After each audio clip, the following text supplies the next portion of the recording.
Emma stared at the family photo on the mantelpiece, her fingers tracing the glass where her father's smiling face looked back at her. It had been 3 years since the car accident that took him away, and 2 years since her stepmother Patricia had moved into their family home with her twin daughters, Jessica and Madison.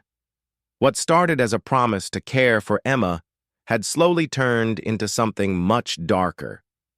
The house felt different now. Patricia had redecorated everything, removing traces of Emma's mother and replacing family photos with new ones that rarely included Emma.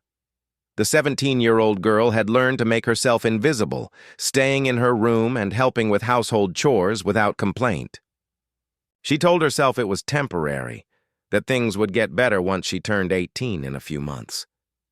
That Tuesday morning started like any other.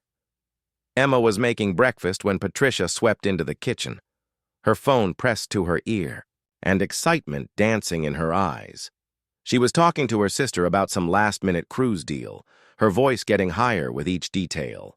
Jessica and Madison sat at the breakfast table, already dressed in their expensive clothes, scrolling through their phones and ignoring Emma completely.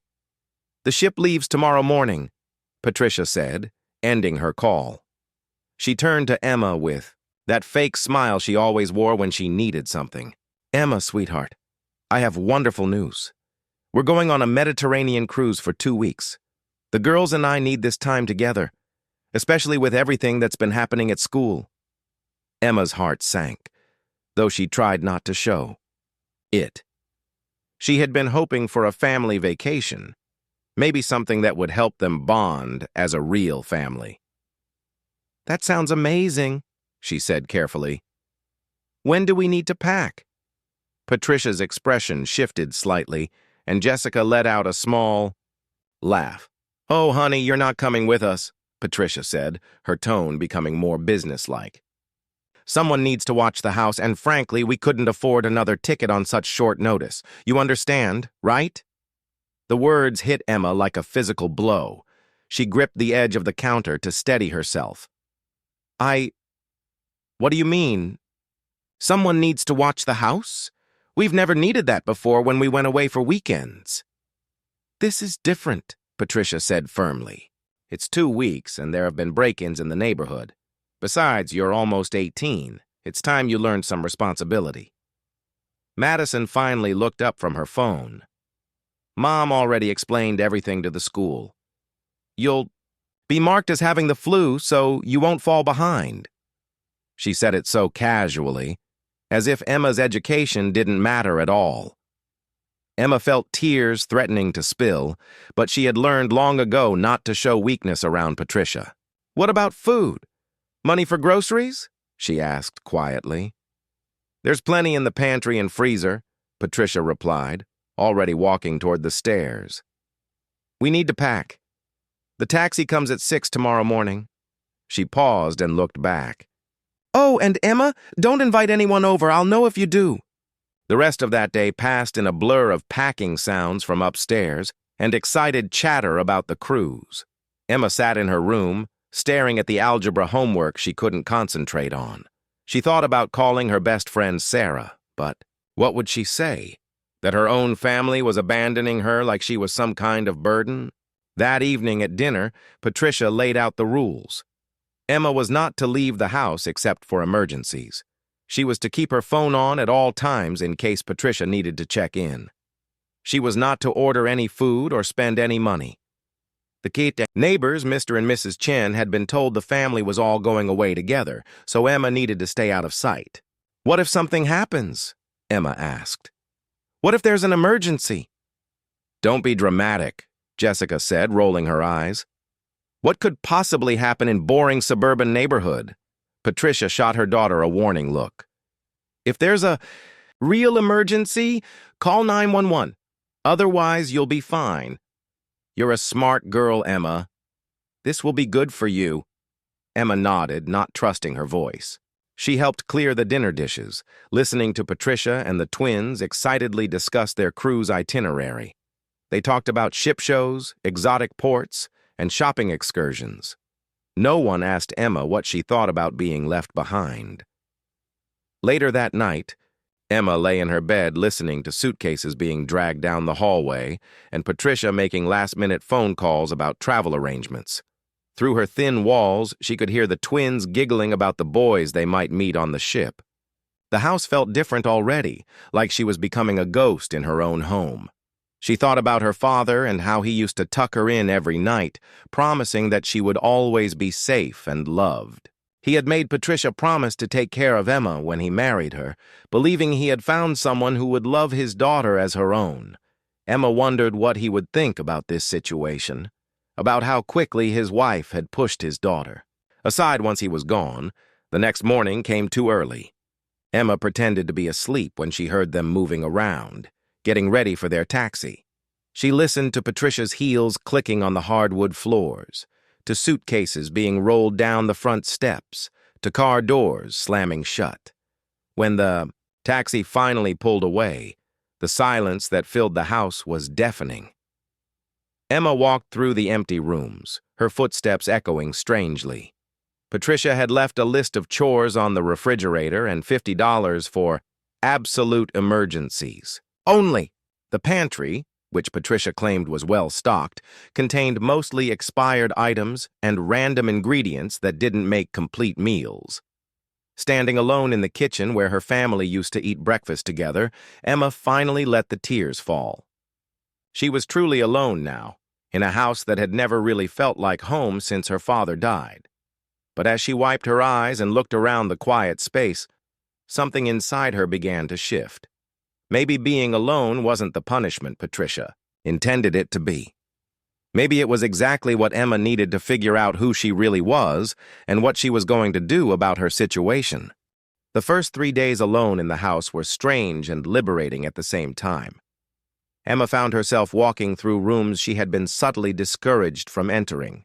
Patricia's home office, with its locked desk drawers and filing cabinets. The master bedroom where family photos of Emma and her father had been stored in boxes under the bed. Jessica and Madison's rooms, filled with designer clothes and expensive electronics that Emma had never been allowed to touch, on the fourth. Morning! Emma was cleaning the breakfast dishes when she heard an unexpected sound. Someone was knocking on the front door, but not the normal knock of a neighbor or delivery person. This was urgent, almost frantic. Emma's heart raced as she remembered Patricia's strict instructions about staying hidden and not answering the door. She crept to the front window and carefully moved the curtain aside. A woman in her 60s stood on the porch, well-dressed but clearly distressed. She had graying brown hair pulled back in a neat bun and was carrying a leather briefcase. Emma didn't recognize her, but something about the woman's face seemed familiar. The knocking continued, more insistent now. Emma? Emma Chen, are you there? My name is Margaret Williams. I was your father's attorney. It's very important that I speak with you. Emma froze. Her father's attorney? Patricia had handled all the legal matters after the funeral. Emma had never met any lawyers or been involved in any of those conversations. She had assumed there was nothing left to handle, that Patricia had taken care of everything.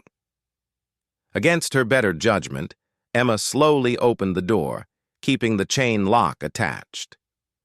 How do you know I'm here? She asked carefully. Margaret's face flooded with relief. Thank goodness, I've been trying to reach you for months. Your stepmother told me you were away at boarding school, but the school had no record of you. Then she said you were staying with relatives out of state. I finally decided to come check for myself. She looked at Emma with kind but concerned eyes. Are you alone here? Emma hesitated. Patricia's warnings echoed in her head, but something about this woman felt trustworthy. They went on vacation. They said I needed to watch the house. Margaret's expression darkened. All of them went without you? For how long? 2 weeks. They took a cruise. Emma felt embarrassed admitting it, like she was confessing to being unwanted. Emma, I need to come in and talk to you about your father's will. There are things you need to know, things that Patricia should have told you a long time ago. Margaret's voice was gentle but urgent. May I please come in? Emma's hands shook as she unlatched the chain. She had so many questions, but fear kept her quiet. Margaret followed her into the living room, looking around with a frown. "Where are all the family photos?" Margaret asked. "Your father had pictures of you everywhere when I visited him here." "Patricia redecorated," Emma said simply. She said it was too painful to look at reminders of the past. Margaret set her briefcase on the coffee table and opened it carefully. "Emma, I need you to sit down. What I'm about to tell you is going to be shocking, and I'm angry that Patricia kept this from you for so long." Emma perched on the edge of the sofa, her heart pounding. Margaret pulled out a thick legal document. "Your father left everything to you, Emma. This house, his life insurance money, his savings accounts, his investment portfolio, everything. Patricia was supposed to be your guardian and manage the estate until you turned 18, but the property and money belonged to you." The words didn't make sense at first. Emma stared at the papers Margaret held out. "But Patricia pays all the bills. She bought new furniture. She talks about selling the house when I graduate. She has no right to sell this house. She's been using your money to pay for everything, including her daughter's private school tuition and expensive clothes. The cruise they're on right now, that was paid for with your inheritance money." Emma felt like the room was spinning. "How much money are we talking about?" Margaret consulted another document. Between the life insurance, savings, and investment accounts, approximately $800,000. Plus this house, which is worth another $400,000. Your father was very careful about providing for your future. Emma couldn't breathe. She had been living like a servant in her own house, eating scraps while Patricia spent her money on luxuries for herself and her daughters. "Why didn't anyone tell me? Why didn't you contact me sooner?" "I tried, sweetheart. I sent letters to this address, but Patricia said you were away at school and she would forward them. I called, but she always had excuses for why you couldn't come to the phone. I should have been more persistent, and I'm sorry. But I'm here now, and we're going to fix this." Margaret pulled out more papers. "There's something else. Patricia was supposed to provide me with annual reports about how your money was being spent. She hasn't filed a single report in 2 years. This is a serious legal violation." Emma thought about all the times Patricia had made her feel guilty about the cost of food, clothes, and school supplies. She thought about watching Jessica and Madison get everything they wanted while being told there wasn't money for Emma's yearbook or class ring. "What happens now?" Emma asked quietly. "Now we take back control of your life and your money. You turn 18 in 3 months, which means Patricia's guardianship is almost over anyway. But given what she's done, we can petition the court to remove her immediately and appoint a temporary guardian until your birthday." Emma felt a spark of something she hadn't experienced in years. Hope. Can I really do that? Can I make her leave? "This is your house, Emma. She's the one who should leave." Margaret smiled warmly.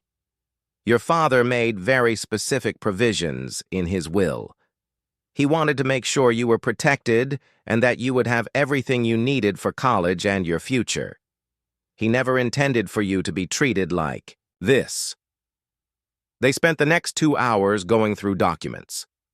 Emma learned that Patricia had been withdrawing large amounts of money every month, far more than necessary for household expenses. She had used Emma's inheritance to pay for family vacations, expensive cars, and private school tuition for her daughters.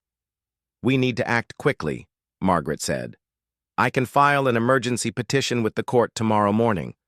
We'll need to document everything. How you've been treated, how the money has been spent, the fact that they left you alone for 2 weeks. Do you have any proof of how they've been treating you?" Emma thought about the list of chores on the refrigerator, the $50 left for 2 weeks of emergencies, the expired food in the pantry. She thought about the boxes of family photos hidden under Patricia's bed. "I think I can find some things," she said slowly. "But what happens when they come back? What happens when Patricia finds out you were here?" Margaret packed the documents back into her briefcase. "By the time they come back, we'll have court orders in place. Patricia won't be able to touch another penny of your money, and she'll..." Have to account for every dollar she's already spent. She stood up and handed Emma a business card. Call me if you need anything at all. And Emma, your father would be so proud of how strong you've become. This nightmare is almost over. After Margaret left, Emma sat in the quiet house, feeling like she was seeing everything for the first time. The expensive furniture that Patricia claimed they could barely afford, the gourmet kitchen appliances that had replaced her mother's, old but functional ones, the designer curtains and artwork that had erased every trace of the family Emma remembered, all of it had been bought with her money, her father's money, money that was supposed to secure her future, not fund Patricia's lifestyle. Emma walked through the house with new eyes, taking photos of everything with her phone. She documented the luxury items, the redecorated rooms, and most importantly, she found the boxes of family photos and mementos that had been hidden away. Her father's military medals, her mother's jewelry, photo albums from Emma's childhood, all stored like unwanted junk in the back of closets. She spent the evening going through these forgotten treasures, remembering who she used to be before grief and manipulation made her small and invisible. There were pictures of family vacations, birthday parties, school events where her father beamed with pride. In every photo, Emma saw a confident, happy girl who believed she deserved love and respect. The next morning, Margaret called early. I've filed the emergency petition, and we have a court hearing scheduled for this afternoon. The judge wants to hear your testimony about how you've been treated. Are you ready for this? Emma looked around the house that was legally hers, at the photos spread across her bed showing a happier time. Yes, she said firmly. I'm ready. The courthouse was intimidating, but Margaret guided Emma through the process. They met with a kind social worker named David Chen, who interviewed Emma about her living situation. Emma told him about being left behind, about the rules and restrictions, about feeling like a servant in her own home. Have you ever felt unsafe? David asked gently. Emma considered this. Not physically unsafe, but emotionally, yes. I felt like I was disappearing, like I didn't matter at all. The hearing was brief, but intense. The judge, a stern woman in her 50s, read through Margaret's documentation with a deepening frown. She asked Emma several questions about her relationship with Patricia and her daughters, about how household decisions were made, about her knowledge of her father's will.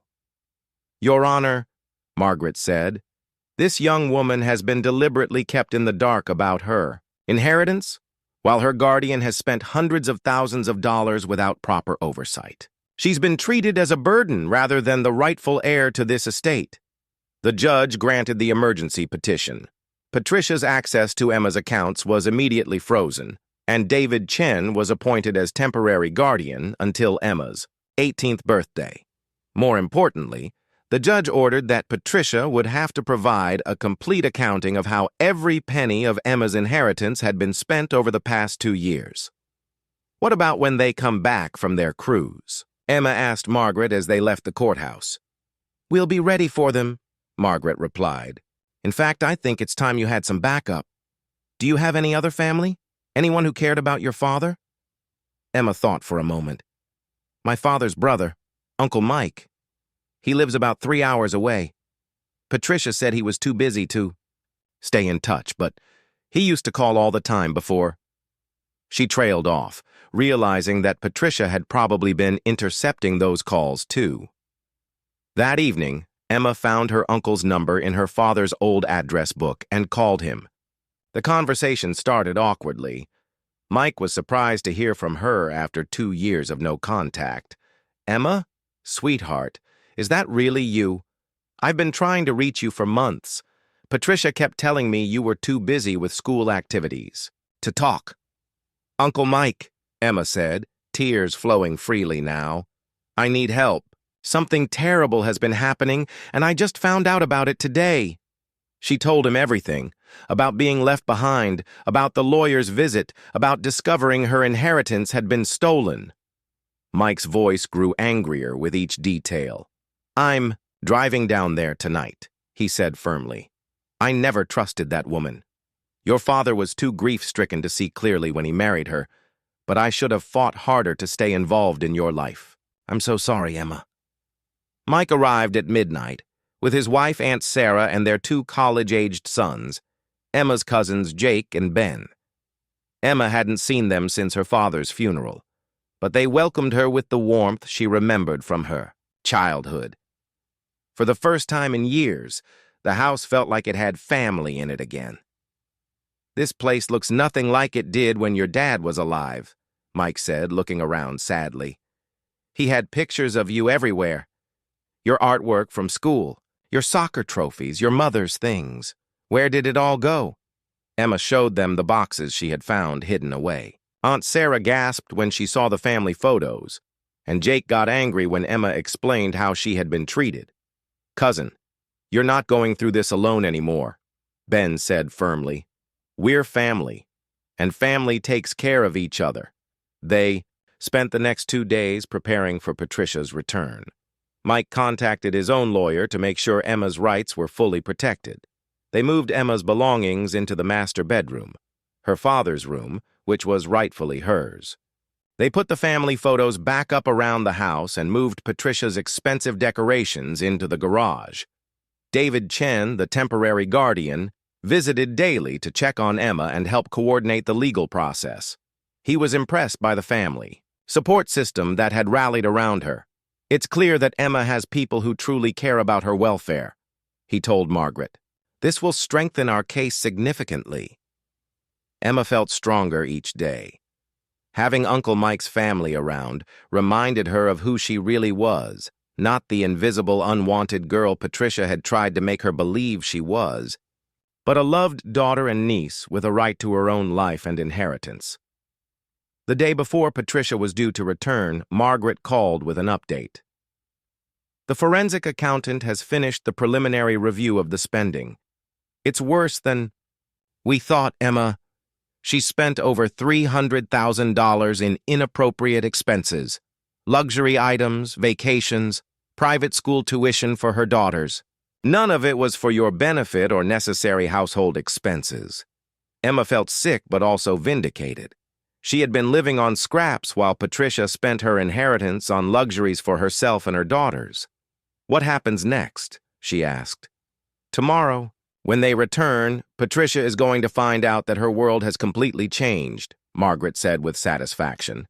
"She no longer has access to your money, she no longer has legal authority over you, and she's going to have to answer some very serious questions about financial abuse." That night, Emma lay in her father's bed, surrounded by the photos and mementos of her real family. Uncle Mike and Aunt Sarah were in the guest room, and her cousins were sleeping in the living room, determined to be there when Patricia returned. For the first time in 3 years, Emma felt safe and protected in her own home. Tomorrow would bring confrontation and difficult conversations, but she was no longer facing them alone. She had her family back, she had her inheritance secured, and, most importantly, she had remembered who she really was. The taxi pulled up to the house at exactly 2 o'clock on Sunday afternoon.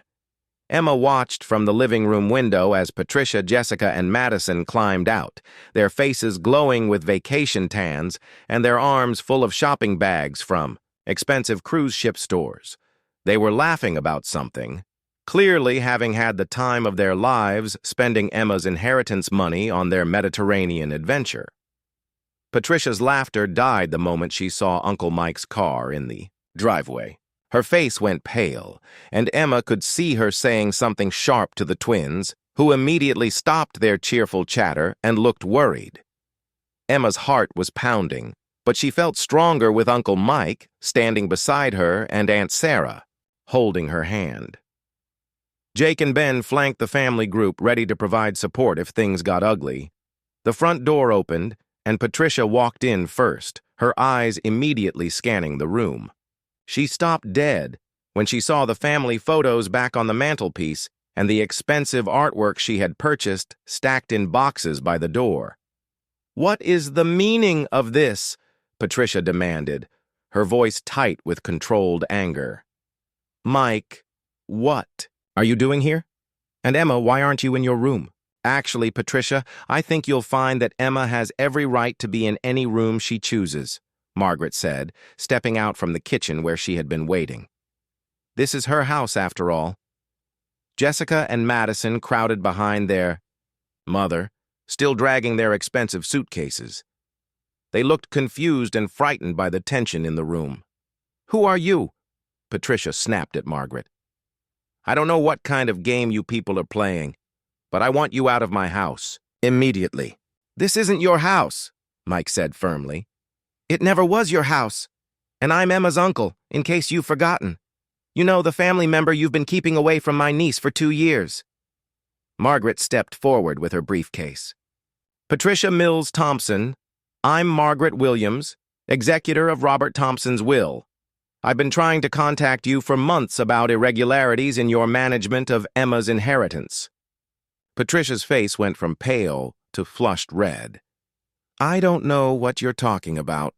I've managed everything perfectly according to Robert's wishes." "Then you'll have no problem explaining why you've spent over $300,000 of Emma's inheritance on personal expenses," Margaret said calmly, "including the cruise you just returned from." The silence in the room was deafening. Jessica looked at her mother with growing horror, while Madison seemed to be piecing together what was happening. "Mom?" Jessica whispered. "What is she talking about?" "It's nonsense," Patricia said quickly, but her voice was shaking now. "Emma, go to your room. These people are trying to cause trouble for our family." "Emma isn't going anywhere," Uncle Mike said firmly. "And she's not taking orders from you anymore. As of 3 days ago, you no longer have legal guardianship over my niece." Patricia spun around to face Emma, her mask of fake kindness completely gone now. "You did this? You ungrateful little brat, after everything I've done for you, after I gave you a home when no one else wanted you?" "Actually, that's not true either," Aunt Sarah said quietly. "We wanted Emma to come live with us after Robert died.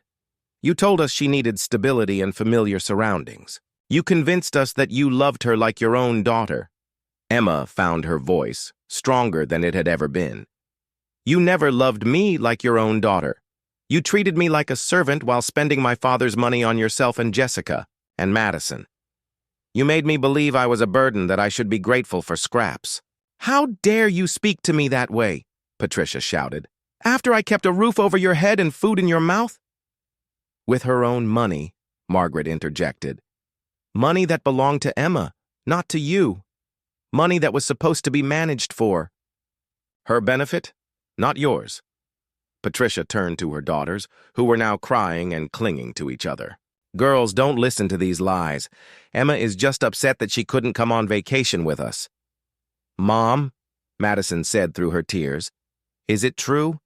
Did we spend Emma's money on the cruise?" Patricia's silence was answer enough. Jessica let out a sob and ran upstairs to her room.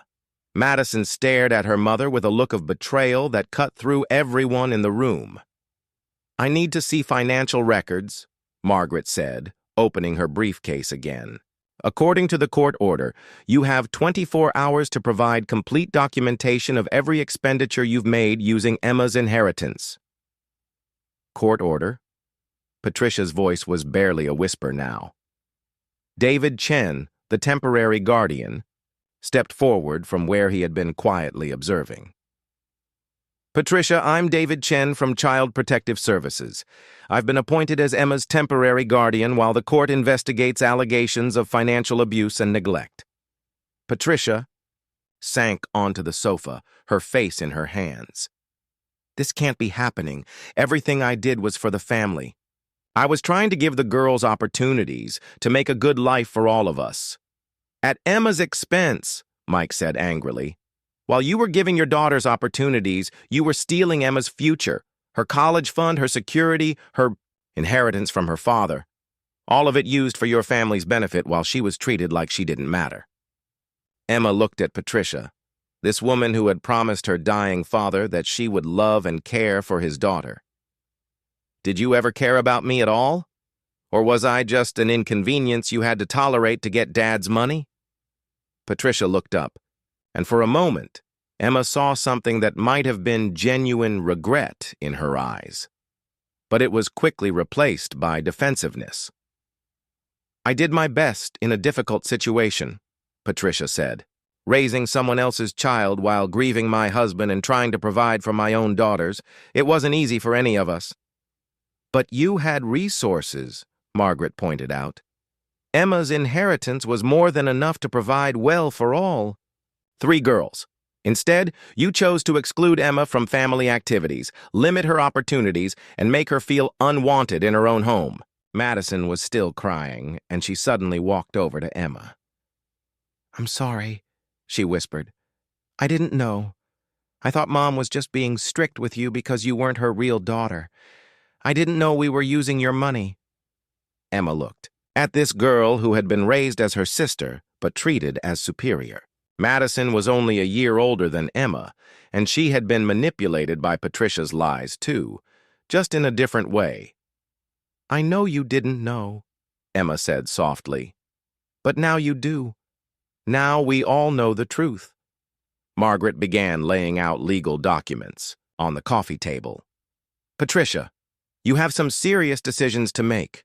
The court will be requiring full restitution of the misappropriated funds. You'll need to liquidate assets, return purchases where possible, and arrange payment plans for what can't be returned. This house belongs to Emma, so you'll need to make arrangements for alternative housing for yourself and your daughters." Patricia looked around the room at the faces of people she had deceived for so long. Her perfect life, built on lies and stolen money, was crumbling around her. "Where am I supposed to go? How am I supposed to pay back that kind of money? I don't have it anymore." "You should have thought about that before you spent it," Uncle Mike said without sympathy. "Emma is the victim here, not you." Emma felt a strange mix of triumph and sadness. Justice was finally being served, but it came at such a high cost. A family was being destroyed, even if it had been built on false foundations. But for the first time in 3 years, Emma felt like she could breathe freely in her own home. The next few weeks were a whirlwind of legal proceedings, financial investigations, and emotional upheaval. Patricia had to face the reality that her actions had consequences beyond just losing access to Emma's money. The forensic accountant's report revealed the full scope of her financial abuse, and it was even worse than anyone had initially suspected. Over 2.5 years, Patricia had spent nearly $400,000 of Emma's inheritance on personal expenses, luxury vacations, designer clothing, expensive cars, private school tuition, cosmetic procedures, and countless other purchases that had nothing to do with Emma's care or well-being. Meanwhile, Emma had been buying her own school supplies with money earned from babysitting jobs and wearing second-hand clothes while Patricia's daughters shopped at high-end boutiques. The house felt different now, with Uncle Mike's family staying to support Emma through the transition. They had brought warmth and laughter back into rooms that had been cold and tense for so long. Emma rediscovered parts of herself she had forgotten existed, the girl who loved to cook with her aunt, who could joke around with her cousins, who felt safe expressing her opinions and emotions.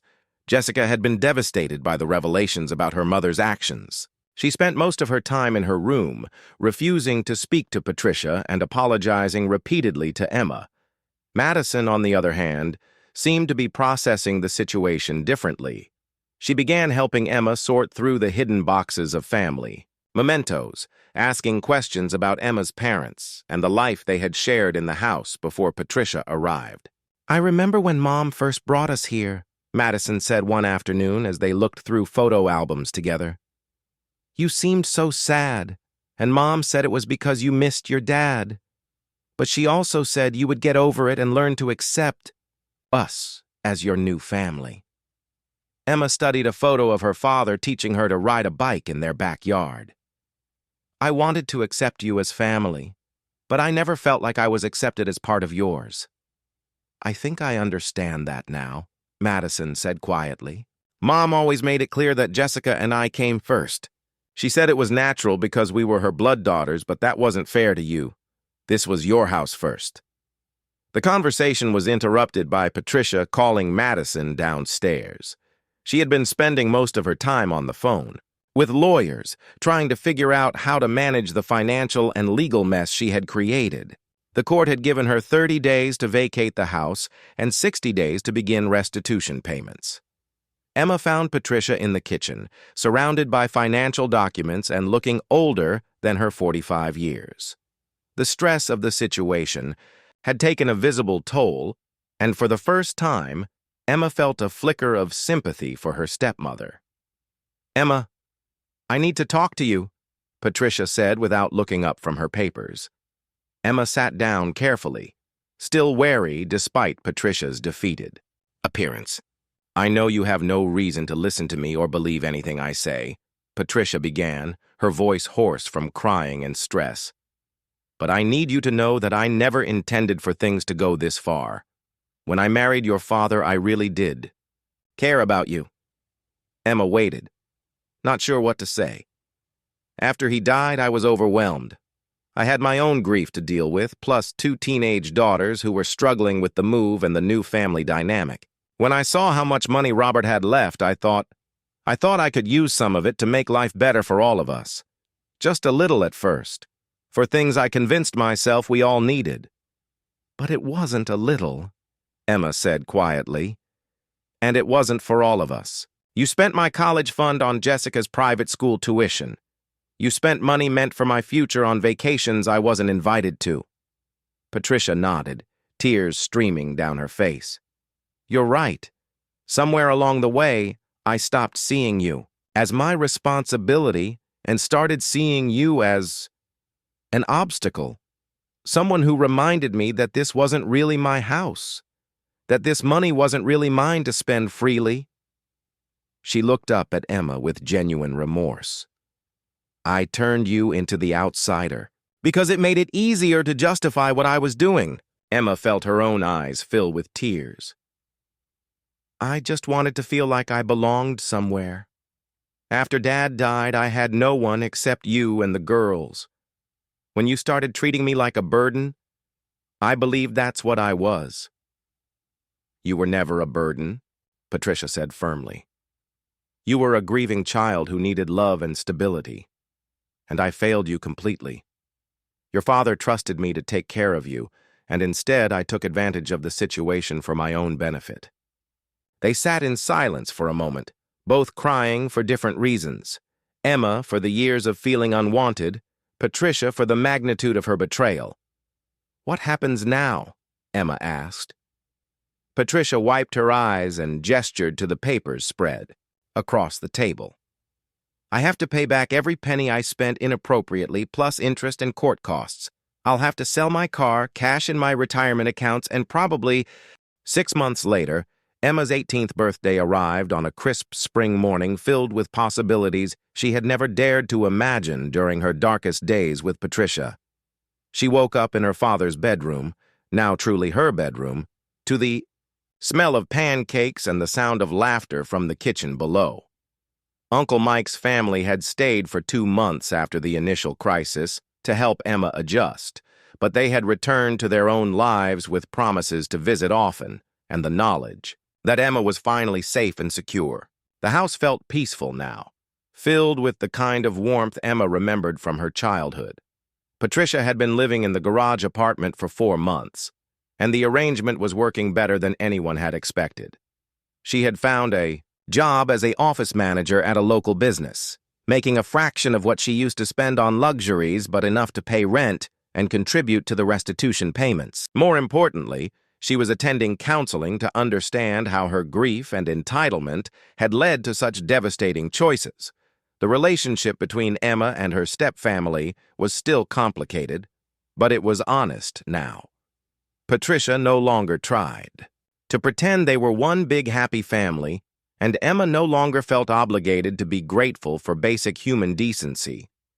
They were learning to live as what they actually were, people connected by tragedy and choice, trying to build something better from the wreckage of what came before. Madison had become Emma's closest ally in the family. She had started community college and was working part-time at a local bookstore, insisting on paying Emma a small amount each month toward the money that had been stolen.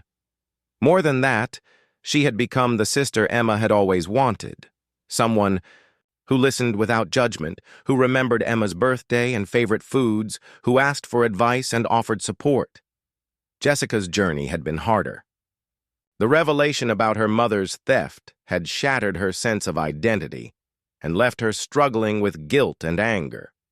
She had transferred to public school, which had been a difficult adjustment after years of private education. But she was also working at a local restaurant and had started seeing a counselor to process her complex feelings about the situation. "I know I can never make up for what Mom did," Jessica had told Emma a few weeks earlier, "but I want you to know that I see you differently now. Not as the stepchild who was in our way, but as the person who was wronged and still chose to be kind anyway." On her birthday morning, Emma found her small family gathered in the kitchen she had once cleaned alone while they planned vacations she wasn't invited to. Patricia was making pancakes, Emma's favorite breakfast from childhood, while Madison arranged flowers she had picked from the garden. Jessica had made coffee and was setting the table with care. "Happy birthday, Emma," Patricia said quietly, as Emma entered the kitchen. The relationship between them would probably always be strained, but they had found a way to coexist with mutual respect, if not warmth. "Thank you," Emma replied, accepting the plate of perfectly golden pancakes. They ate breakfast together, talking about Emma's plans for college in the fall and her upcoming graduation from high school as valedictorian. After breakfast, Emma drove to the cemetery to visit her father's grave, a tradition she had been unable to maintain when Patricia controlled her movements. She sat beside the headstone and told him about everything that had happened, the theft, the discovery, the legal battles, and the unexpected resolution. "I think you'd be proud of how I handled it, Dad," she said softly. "I stood up for myself, but I also tried to be the kind of person you raised me to be, someone who chooses compassion even when it's difficult." That afternoon, Margaret arrived with the final paperwork transferring complete control of Emma's inheritance to her. At 18, Emma was now fully independent and financially secure for her future education and beyond. "Your father would be incredibly proud," Margaret said, echoing Emma's earlier thoughts. "Not just because you protected your inheritance, but because of the young woman you've become, despite everything you've endured." Emma looked at the documents that represented her freedom and security. The account balances were lower than they should have been due to Patricia's theft, but they were still substantial enough to pay for college, graduate school if she chose, and a solid start to adult life. More importantly, she now understood the value of what she had and was determined to use it wisely. That evening, Uncle Mike and his family arrived for Emma's birthday celebration, along with her best friend Sarah and several classmates who had become closer friends as Emma had learned to trust people again. They gathered in the backyard where Emma's father had once taught her to ride a bike and throw a baseball, as Emma looked around at the faces of people who genuinely cared about her well-being. She reflected on how much had changed since that devastating day when she was left behind while her step-family went on vacation. What had seemed like the ultimate rejection had actually been the catalyst for discovering the truth and reclaiming her life. Patricia appeared briefly to wish Emma happy birthday and present her with a small gift. A photo album she had secretly put together containing pictures of Emma with her father that she had saved from the boxes. It was a small gesture, but it represented something Emma had never expected to receive from her stepmother: acknowledgement of Emma's importance and place in the family history. "I know I can't undo the damage I caused," Patricia said quietly, "but I want you to have these memories back. They belong to you." Emma accepted the album with mixed emotions. It would never erase the pain Patricia had caused, but it was a step toward healing for both of them. As the evening wound down and guests began to leave, Emma sat on her front porch looking at the house that was truly hers now. Madison joined her carrying 2 cups of hot chocolate. Do you ever regret it? Madison asked. Letting us stay, I mean. You could have sent us away and never had to deal with any of the complications. Emma considered the question carefully. Sometimes I wonder what it would have been like to have the house completely to myself. But then I think about what Dad would have wanted. And I think about the relationships we're building now. The real ones. Based on truth instead of lies. She paused, watching cars drive by on the quiet suburban street. I spent 3 years feeling like I didn't belong anywhere. I'm not going to create that feeling for someone else if I can help it, even if they're connected to the person who hurt me. Madison smiled and bumped Emma's shoulder gently. For what it's worth, I'm grateful every day that you're the kind of person who chose compassion over revenge. I'm learning a lot from watching you handle all of this. As Emma prepared for bed that night in her father's room, surrounded by the photos and mementos that told the story of her real family history, she felt something she had lost during those dark years with Patricia, excitement about the future. She was starting college in the fall with a full scholarship that would preserve her inheritance for other dreams. She had family relationships that, while complicated, were built on honesty and mutual respect. She had learned that she was stronger than she ever knew and kinder than she had to be. Most importantly, she had learned that sometimes being left behind is actually the first step toward finding your way home to yourself. The girl who had been abandoned on a Tuesday morning had discovered she was never actually alone. She had just been surrounded by people who couldn't see her worth. Now, finally, she was surrounded by people who did.